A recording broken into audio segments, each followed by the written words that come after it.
So, what types of sporting events are people traveling to, and who is traveling to those types of events?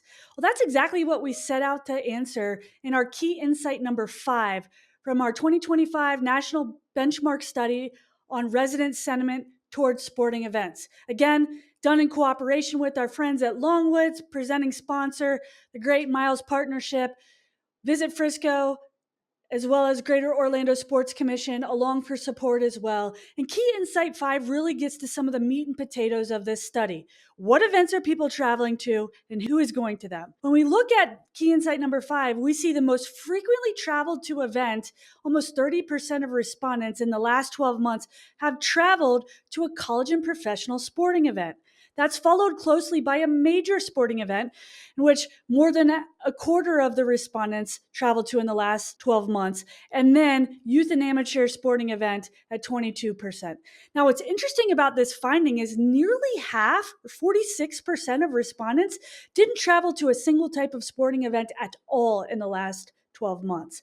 That's of note. So when we look at who's going to these events, well, it really isn't a surprise. Well, I guess in some regards it is, but Gen Zs and Millennials are the most likely to travel to any type of sporting event.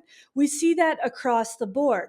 Now, what's interesting about this is you'd think that Gen X and Boomers might have a higher proclivity to travel. Maybe they have more discretionary income, more freedom of their schedule to be able to pay those higher ticket prices or higher attendance prices for a number of those types of events. But it's actually not the case. We're seeing Gen Zs and Millennials travel at a higher rate to those sporting events.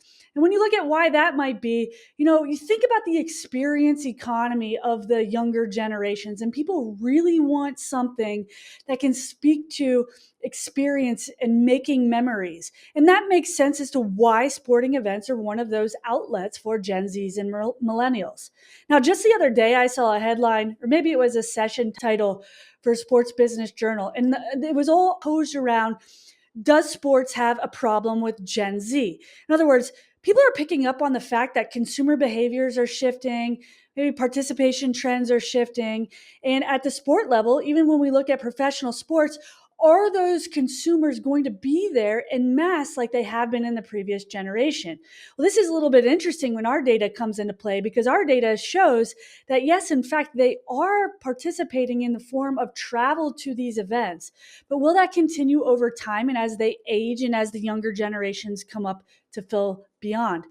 Time will tell on that, but it's certainly something that we're going to be watching. So, the breakdown of the types of events people are traveling to and who, even more importantly, is traveling to them can be key for your organization when it comes to marketing the events taking place in your destination, or if you're an event rights holder, marketing to the right segment of the population to either attend as a spectator or as a participant in your event.